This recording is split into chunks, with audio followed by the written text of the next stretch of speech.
Ok, está grabado. Ok, estamos grabando de nuevo. Ahora entraron dos personas, bueno, una persona más, Oscar.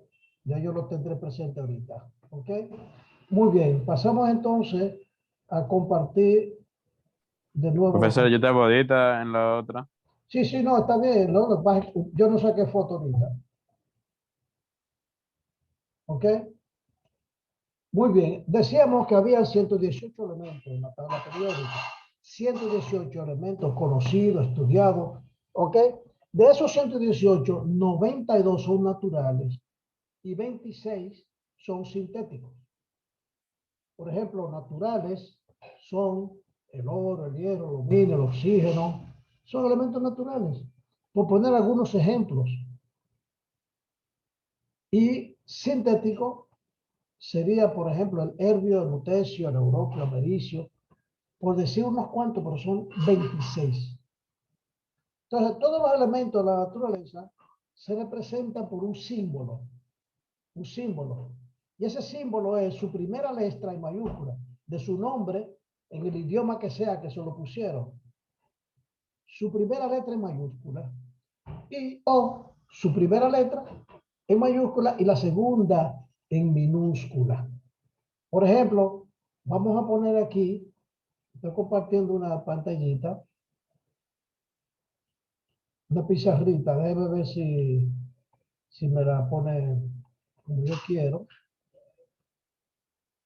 Ok, entonces vamos a poner aquí como ejemplo, eso nada más es para ilustrar. Por ejemplo, el carbono le pusieron una C al carbono. Al nitrógeno le pusieron una N. Al hidrógeno le pusieron una H. ¿Ves? Al, al flúor le pusieron una F de flúor. Al oxígeno le pusieron una O. Ah, pero esos fueron los primeros que descubrieron como el yodo. De los primeros que descubrieron, le pusieron una letra. ¿Ok? Después que se fueron descubriendo más elementos, por ejemplo, el cromo, ya que comenzaba con C, entonces se le puso la segunda letra en minúscula y el cromo SR. Después se descubre el cobalto y pone una C y una O. Luego se descubre el calcio y pone una C y una A.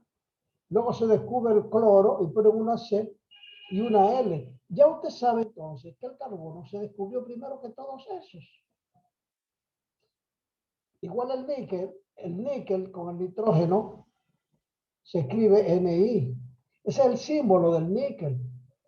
Pero hay otro que comienza con N también, que es el Na, que es sodio. Y no tiene SO, porque el sodio es en latín, que se escribe natrium. Natrium. Y así hay otros elementos. Vamos a abrir aquí una tabla periódica. O sea, eso se abre en 2 segundos, no se preocupen. Vamos a abrir la tabla periódica para que veamos de una vez otros elementos.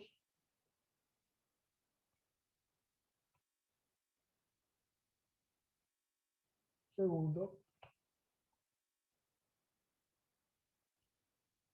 Aquí hay una tabla, no sé de dónde sale, porque no es la que abro siempre, pero no importa, cualquier tabla que abra, vamos a verla aquí en Word. Usted ve, entonces vamos a ponerla un poquito más grande para distinguir mejor. Aquí tenemos el níquel con N, el sodio, Na.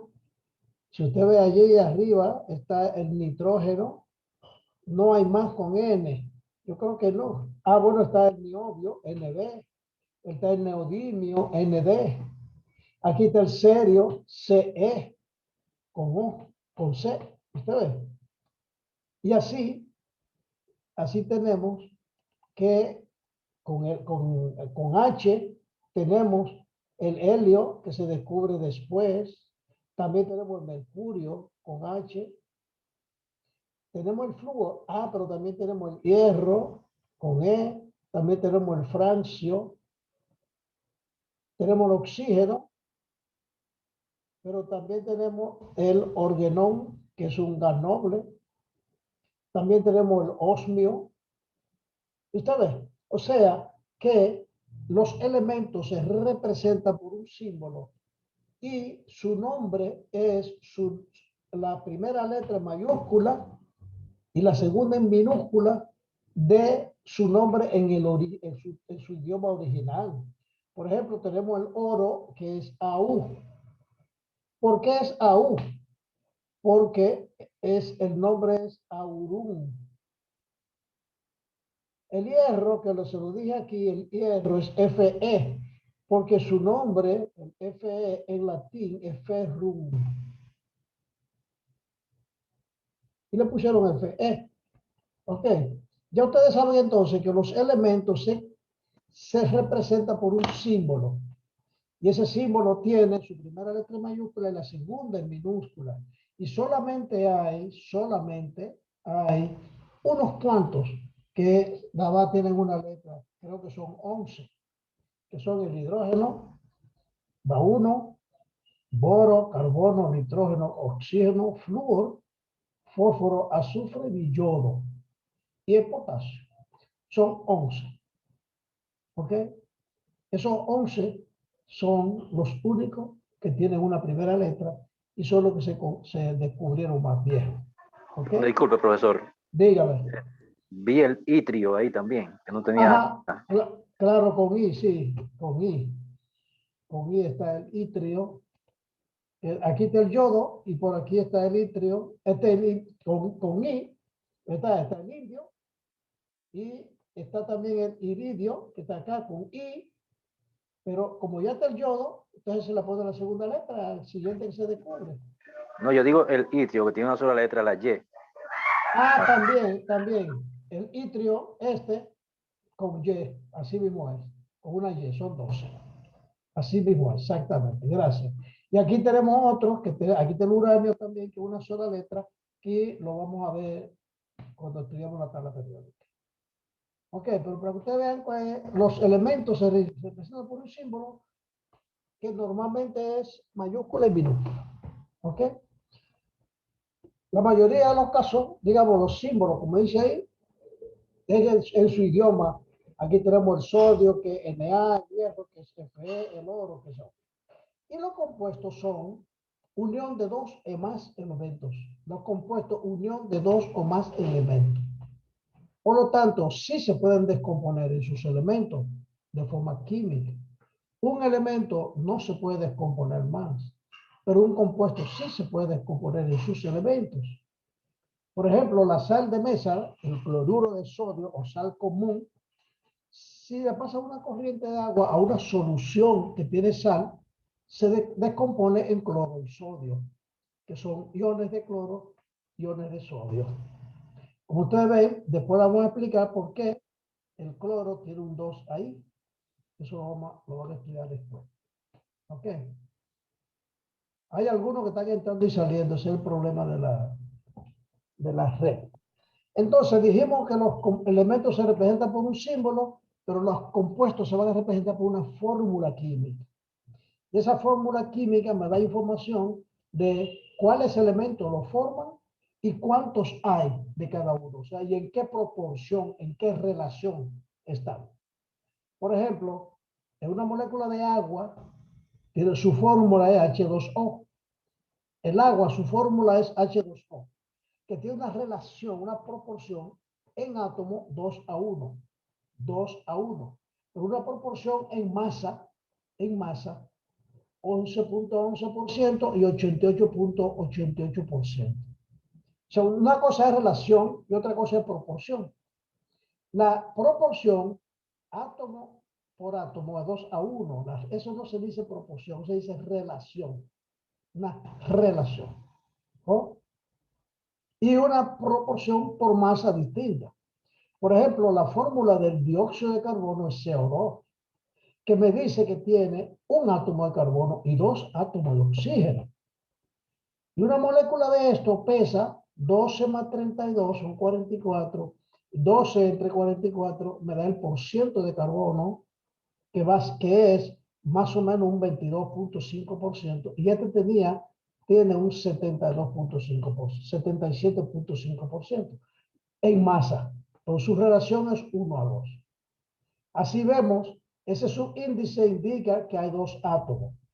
Vamos a ver estos ejemplos de moléculas de algunos compuestos. Este compuesto se llama sulfato de cobre. Esto que está aquí atrás se llama sulfato porque es un radical. Y esto es cobre, se llama sulfato de cobre, que tiene un átomo de cobre, Cu. Cobre es Cu. ¿Por qué cobre? Porque en inglés es cupric. El azufre es S y el oxígeno es O. Eso me dice que el sulfato de cobre tiene un átomo de cobre, un átomo de azufre y 4 átomos de oxígeno. Este se llama carbonato de aluminio, tiene 2 átomos de aluminio con este subíndice. Aquí hay este paréntesis, este paréntesis tiene un 3 aquí afuera, lo que quiere decir que está 3 veces ese paréntesis, 3 veces. Por lo tanto, tiene 3 por 1, 3 átomos de carbono y 3 por 3, 9 átomos de oxígeno, como usted lo ve acá. Y este es un cloruro de bario dihidratado. Dihidratado quiere decir que tiene 2 moléculas de agua, cada molécula de cloruro de bario. El cloruro de bario deshidratado, o sea, sin agua, sería BaCl2.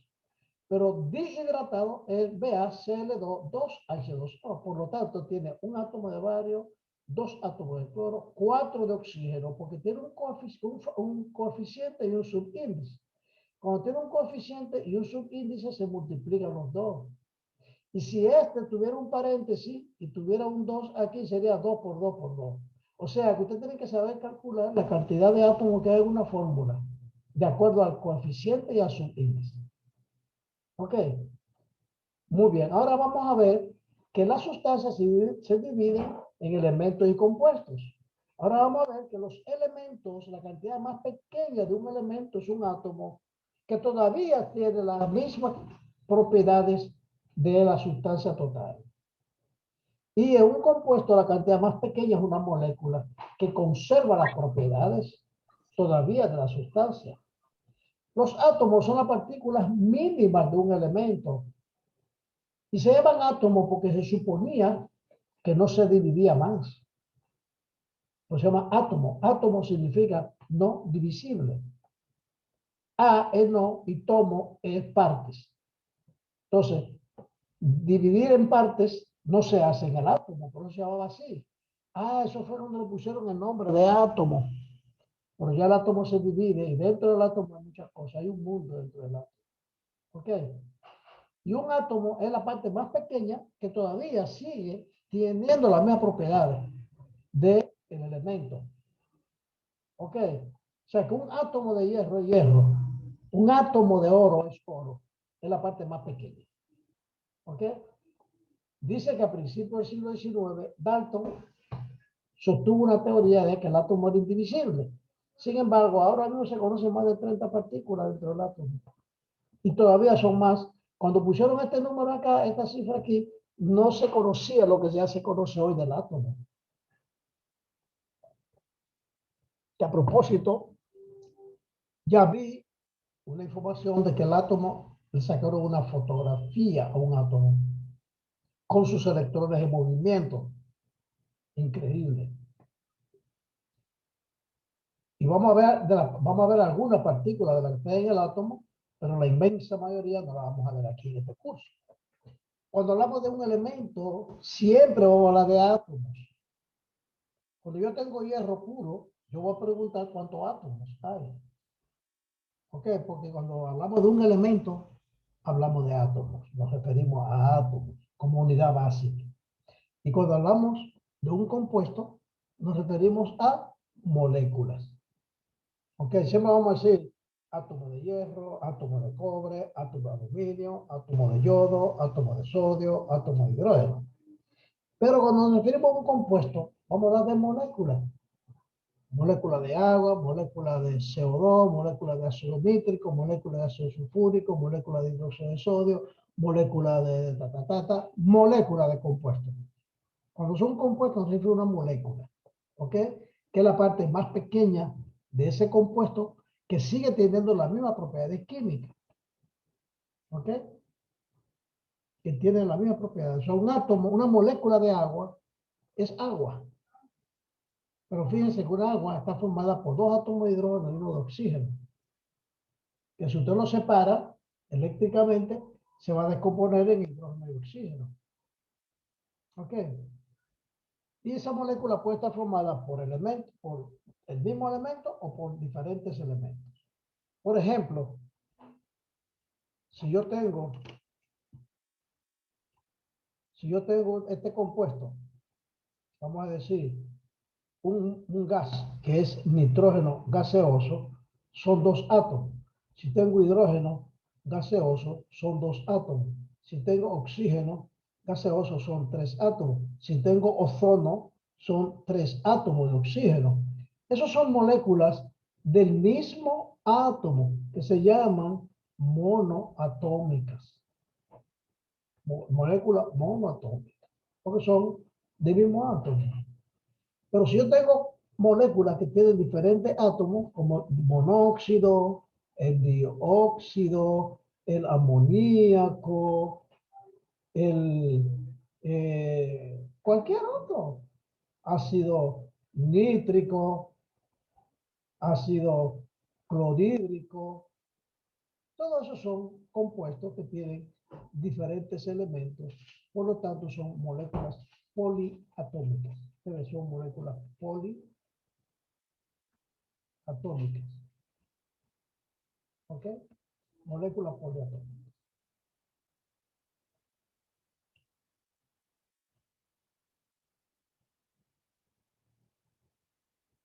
Un momento que no sé qué pasó. Ah, lo que pasa es que tengo, estos son 22 y 24. Ah, me falta como que me falta una página, ¿verdad? Ay, sí. Bueno, pero lo que va a hablar es de los diferentes tipos de moléculas, ¿ok? No importa. Entonces, vamos a ver cuáles son las propiedades de las sustancias. Propiedades de las sustancias. La propiedad de la sustancia, fíjense bien, son aquellas características que permiten distinguir una sustancia de otra.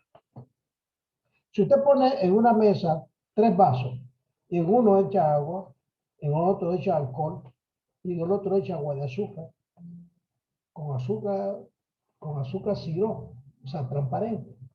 Si usted lo ve de lejos no va a distinguir nada. Pero cuando usted se acerca, ¿cómo usted sabe que uno es alcohol, otro es agua y otro es agua de azúcar? ¿Cómo usted lo sabe? Probándolo, ¿verdad? Oliéndolo, también lo va a saber. Y si le toca, también lo va a saber. El agua va a tener una temperatura distinta al alcohol. El alcohol más frío. Pero el agua con azúcar va a estar un poco más caliente. También el olor, usted lo huele y huele diferente. El agua es inodora. El alcohol tiene su olor característico. Y el agua de azúcar va a oler a azúcar, va a oler a caña. Y si tú lo pruebas, también se da cuenta de la diferencia. Ah, entonces usted se da cuenta que una característica que permite distinguir una sustancia de otra es una propiedad. Esas propiedades pueden ser físicas y químicas. ¿Cuáles son las propiedades físicas? Aquellas que se pueden observar sin cambiar la composición de la sustancia, o sea, sin destruir la sustancia. Como por ejemplo, las propiedades organolépticas, o sea, las que usted puede sentir por los órganos de los sentidos, el color, el olor, el peso, la densidad, que son distintas, en dos sustancias no tienen la misma densidad, tienen diferentes temperaturas de ebullición, recuerde que cambia de estado a temperatura constante, distintas todas. Estas son propiedades físicas. También el cambio de estado es una propiedad física. Si cambia agua a vapor de agua, es una propiedad física, un cambio físico. Las propiedades químicas son, por ejemplo, cuando el cambio solo se puede medir cuando hay un cambio en la composición de la sustancia. O sea, cuando usted cambia la sustancia, cuando usted destruye la sustancia, es que usted puede saber si tiene esa propiedad química o no. Por ejemplo, para usted saber si un papel quema o si el alcohol quema, ¿usted qué tiene que hacer? Quemarlo. Y después que usted lo quema, ya no lo va a tener. Entonces, para usted comprobar que una sustancia tiene una propiedad química, tiene que cambiar la composición de esa propiedad. Pero usted sabe si el hierro se oxida, usted tiene que oxidarlo, el hierro. No hay otra. ¿Ok? Entonces, ya usted sabe que la propiedad física, usted cambia, la puede medir sin que cambie la sustancia. Pero la propiedad química tiene que cambiar porque si no, usted no la puede distinguir. ¿Ok? Muy bien. Entonces, partiendo de ahí, en la sustancia se pueden experimentar dos tipos de cambios, el cambio físico y el cambio químico. ¿Ok? Ya dijimos entonces que los cambios físicos ocurren sin cambiar la composición de la sustancia. Por ejemplo, el agua que pasa de líquido a vapor sigue siendo agua, pero vapor de agua. ¿Ok? Como dice aquí, también usted puede romper un papel en muchos pedacitos. Si usted coge una piedra caliza, que es carbonato de calcio, una piedra caliza, ahí esa donde ponen las minas de las plantas de cemento, está llena de sílice, o sea, de piedra caliza. Si usted tiene una piedra caliza, una piedra dura, pero que se desbarata cuando usted le da un golpe y la convierte en polvo, sigue siendo la misma piedra caliza, pero en polvo. ¿Ok? Es un cambio físico. Los cambios físicos que nosotros vamos a ver son los cambios de estado. Cambios de estado. Por ejemplo, como dividimos que son tres estados, va a haber 6 cambios. O sea, de sólido a líquido, líquido a gas y de sólido a gas. También va a tener gas a sólido y de gas a líquido. Entonces, de sólido a líquido se llama fusión, pero yo prefiero decir licuefacción.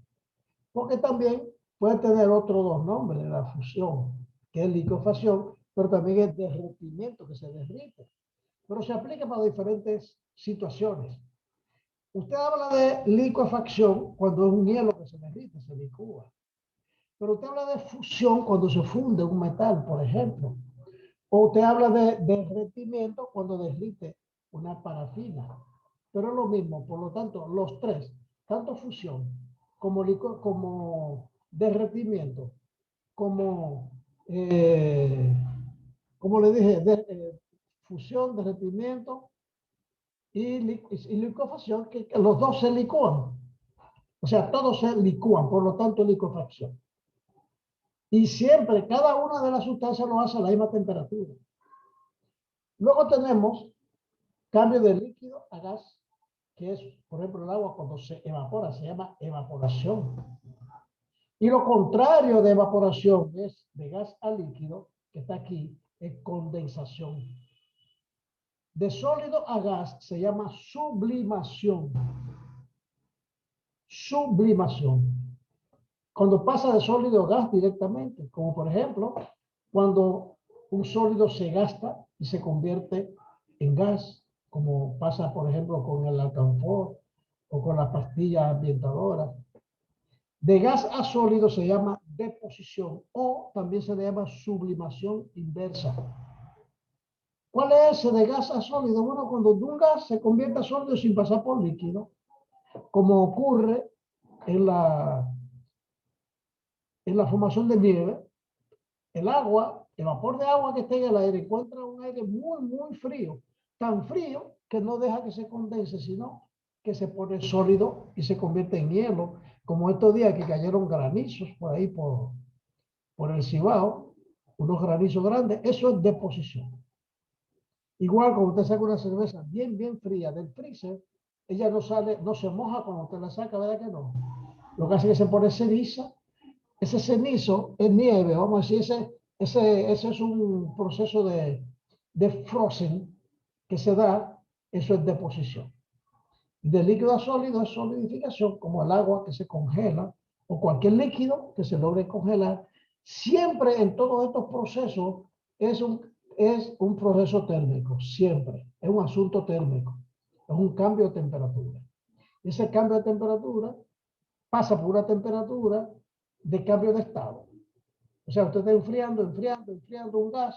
Si enfría mucho un gas, se va a licuar, se va a condensar. Y si lo sigue enfriando, se va a congelar.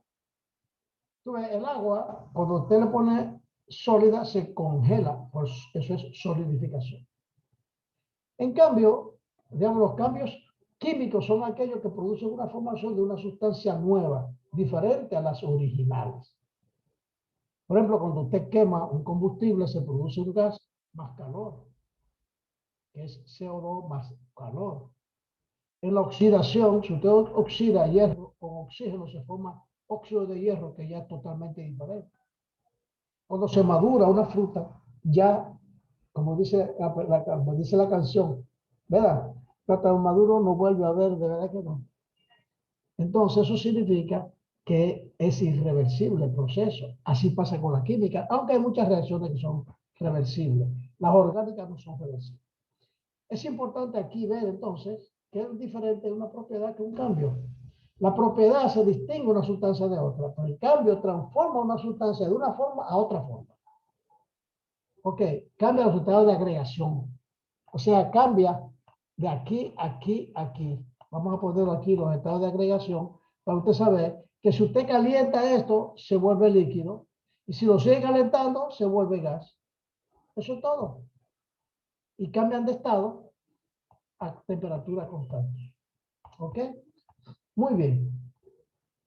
Ahora vamos a ver las mezclas. Ya vimos la sustancia, ahora vamos a ver las mezclas.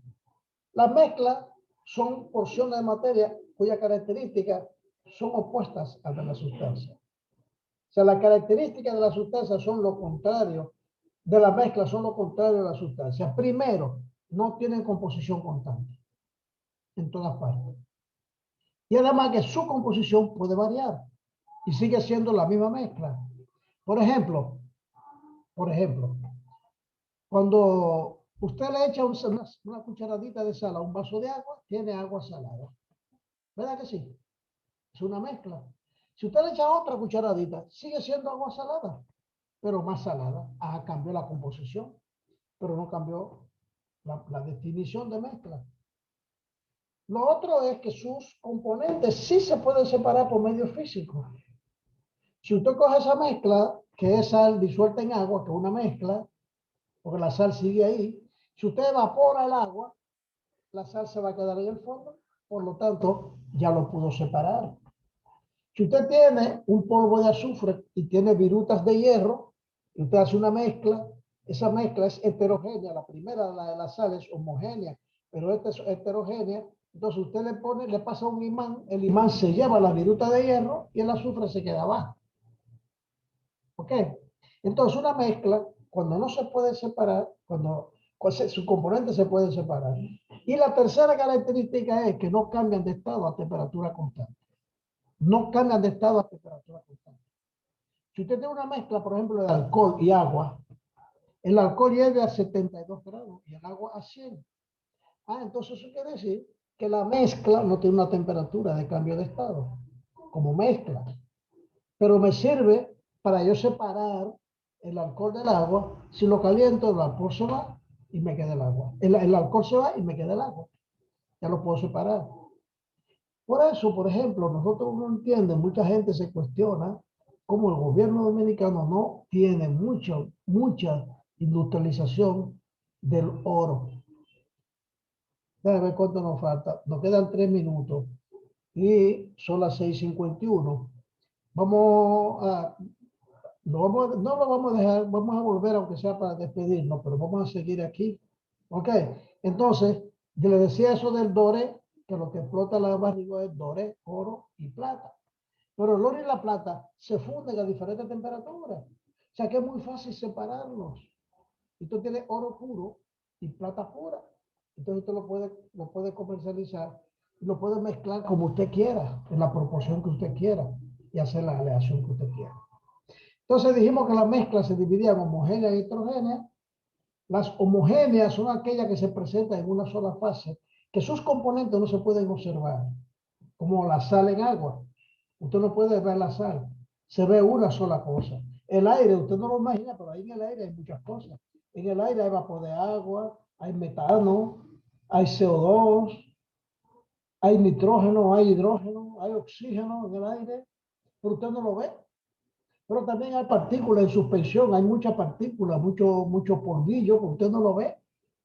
Es una mezcla homogénea. Igual la sangre. La sangre usted la ve, es una mezcla homogénea, pero hay de todo, hay sal, hay muchas cosas. A esa mezcla homogénea se le llama solución. Porque solamente es cuando una se disuelve en la otra, que no se ve. Deja de verse cuando una se disuelve en la otra. Por eso se llama solución. Ahora, si la mezcla no se disuelve una en otra, entonces es una mezcla heterogénea. Como por ejemplo, si usted mezcla agua y aceite, no se juntan, es una mezcla heterogénea.